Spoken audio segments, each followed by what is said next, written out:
But things get even more creepy, and I mean that as a figure of speech, when they see writing on the wall that says, "Welcome home, Eleanor." Is this one of your sick jokes, Luke? What? You really think I wrote that? You found it. You could have. I want to know right now, who wrote this? Did you write this, Theo? No, of course not. Maybe it was you. Maybe you like being the center of attention. She be the Have you seen what you're wearing, Lady Gaga? Whoever wrote this, it's cruel. I didn't do it. Have you ever noticed that Wilson's only job in this story is stating the painfully obvious? I didn't do it. These carvings are really creepy. I just think Dr. Marrow's up to something. I definitely got a soft spot for Theo. Spinach is green. I'm just throwing that out there. You know, all my life I've been waiting for an adventure. And I thought it would never happen to me. And here I am. Paintings are calling out to me. Strange noises in the night. And all it cost was 5 gallons of gas. Boy, she sure calmed down from that whole "who the fuck painted my name on the wall" thing, didn't she?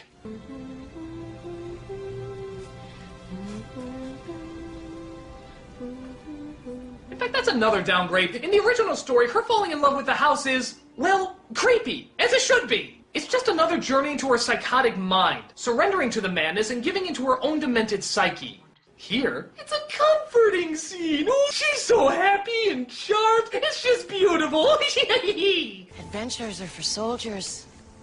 Or for the women the bullfighters fall in love with. I'm sure glad they took out all the scariness from that subplot. Oh, but don't worry. When the actual creepy scenes pop up, Owen Wilson will be there to let us know. Really creepy. Okay. I'm listening. So since Eleanor has decided to whimsically give in to what the house has to say, she finds that not all the ghosts are evil. Some of them are actually playful. Delightful, even.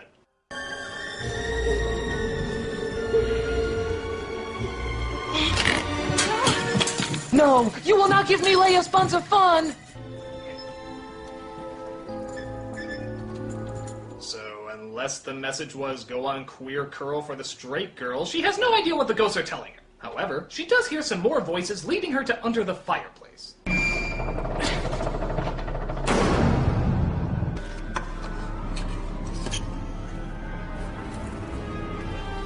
Oh God, they found Jeff Dunham's lost dead terrorist puppet. Silence!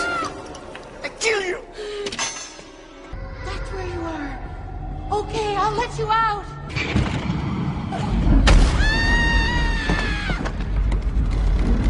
And these are the scares we have to look forward to from now on, folks. CGI about as scary as the Wallmaster hands from The Legend of Zelda. Did that scare you at all? Well, get ready. There's a fuckload more of it. Really creepy. He killed them. What? The children from the mills. He wanted to fill the house with the sounds of children. He took them from his mills and he brought them here, but he wouldn't let them go. But Neeson realizes that his experiment has gone too far. He swallows his pride and confesses that the whole thing was just a hoax. Let me explain what's happening. You're participating in a study on group fear and hysteria. But it's over. I'm pulling the plug. Oh, that? None of this is real. Oh, it is real. No. Yeah. Who'd have thought that people would actually be scared in an experiment about fear taking place in a haunted house? What was he even studying? The fact that if you tell people frightening stories, they get frightened? You need an extreme setup like this to tell you that? And how the hell was he studying them? You never saw any equipment or scientific technology. And obviously he can't ask them how scared they were, or else that would give everything away. This has got to be the worst friggin' scientist ever! Your theories are the worst kind of popular tripe, your methods are sloppy, and your conclusions are highly questionable. You are a poor scientist. So just as they put Eleanor to bed to try and calm her down, the flying spaghetti monster comes in to try and cause more trouble.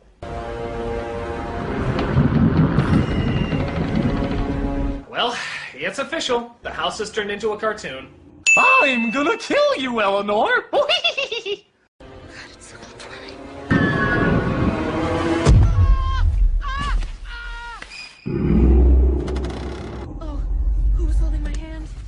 What's that? You're wondering what the hell that line has to do with anything? Oh, who was holding my hand? Well, again, let's go back to the original. You see, they built up this big, scary scene that Theo was next to Eleanor comforting her, supposedly holding her hand. when in reality they discover that once they turned on the light, nobody was holding her hand at all.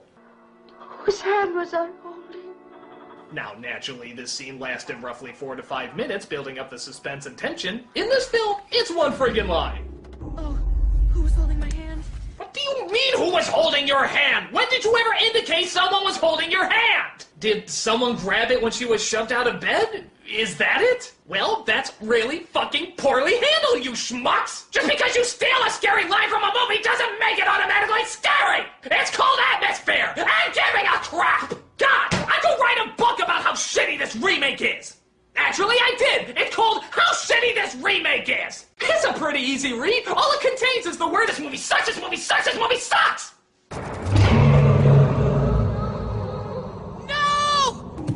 Not let you hurt a child!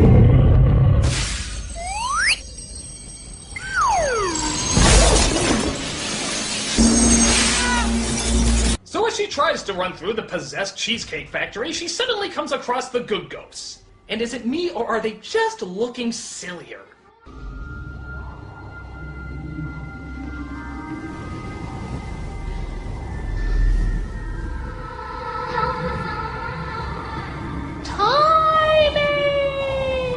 What are you trying to tell me?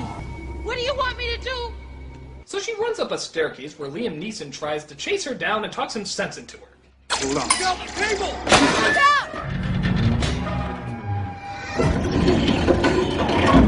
It's not gonna hold your weight there! It's breaking apart! Thank you, Captain Obvious! Again, it's like his only role! This guy would have a great job as the laughing sign for a studio audience. FYI, I missed you. Don't make a big deal out of it. Just be happy a celebrity is talking to you. Laugh now! That was the funny part! That was the funny part! We're having a great time, I know what I'm going to say. Come on. I want you to come down with me. Climb over and step on the platform. Can you do that? I don't know which W sound face to make. Come on. We have to go. I won't leave you. I won't leave you. So just as they save her and take her away, Neeson encounters his own encounter. Jesus, I need to get them out of here.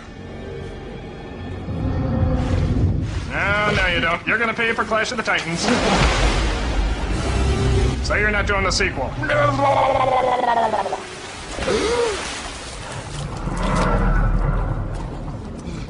Well, at least Eleanor is safe in her room.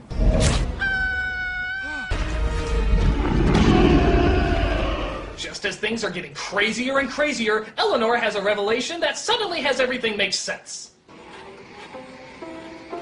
You see, this is the room where Carolyn had her baby before she ran away. And the children, they wanted me to see this so I would know this was my home. Oh my God. Yes. See, Carolyn was my great-great-grandmother. What?! And the children are my family. This is where I belong. Okay, maybe I missed something, but this was made for adults, right? English-speaking adults? Now the children are dead. No, not for him. He's still hunting them.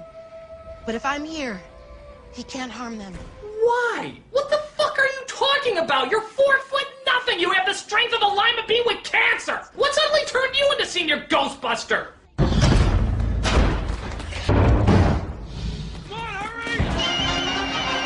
And the film has been very, very bad, with horrible characters, ridiculous storyline, but we have yet to experience the ultimate jumping the shark moment. I don't think it's gonna happen here today. Oh, wait a minute.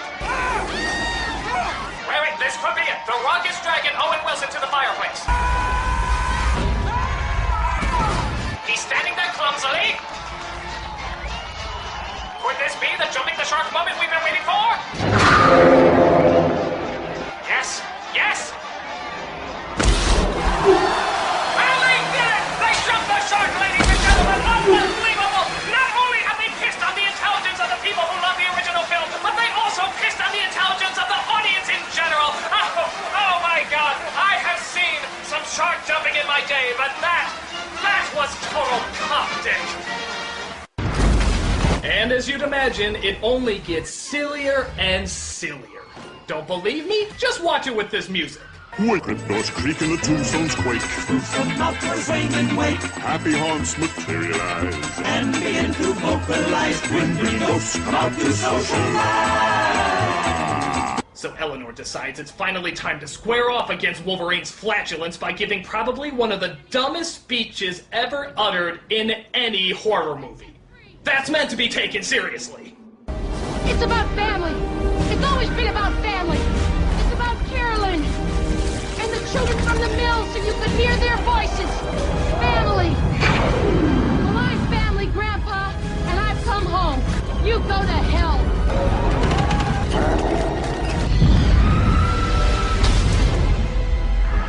You know, out of morbid curiosity, let's just see how the other film is ending. Oh, wow. We're diving much more into Eleanor's psychosis. Her insecurities of belonging are finally getting the best of her, and it just may end up claiming her life. All while the darkness of both the house and her mind consume what little is left, leaving only the emptiness to live with. What moron wrote this?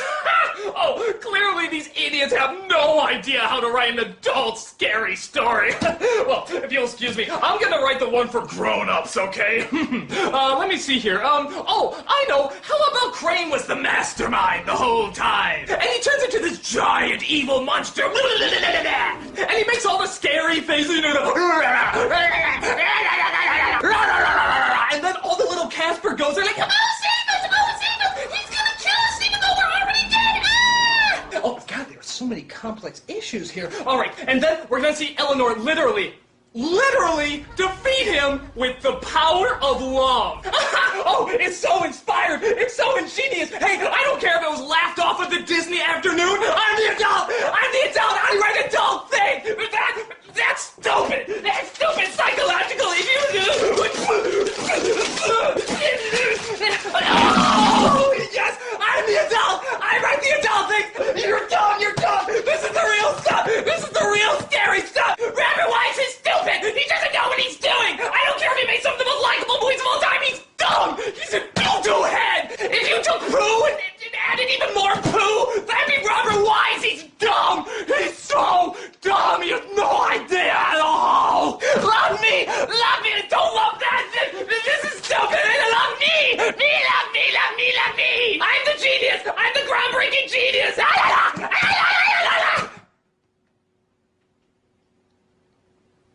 God, I lost my fucking mind there for a second.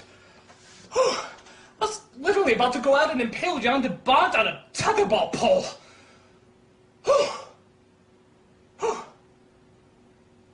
All right, back to the movie. So the see-through Wolfman is destroyed by, like I said before, the power of love, and for whatever reason, that claims Eleanor's life. We're free! Our horribly rendered souls are free! And of course, only Neeson and Jones are left to look over the horrible mess.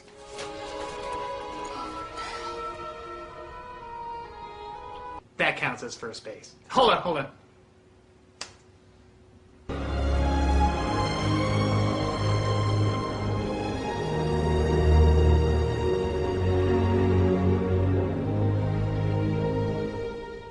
What the hell? You saved the people who are already dead and yet you left me like a chicken with his head cut off? Oh, fuck this shit, man. I'm going to do Ben Stiller movies. They're intentionally funny.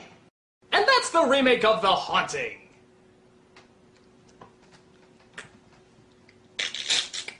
I don't particularly care for it.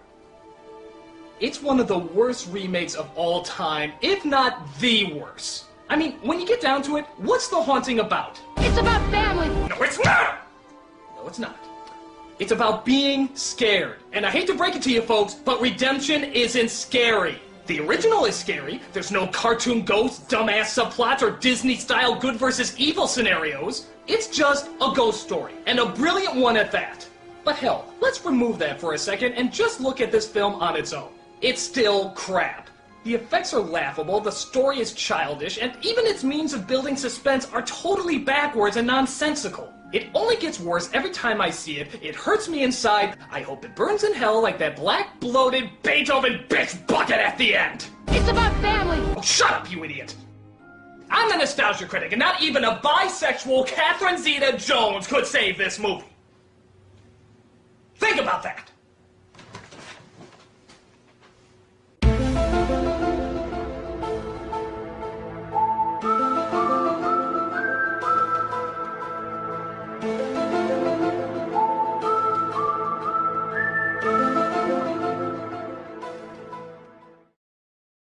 Really creepy.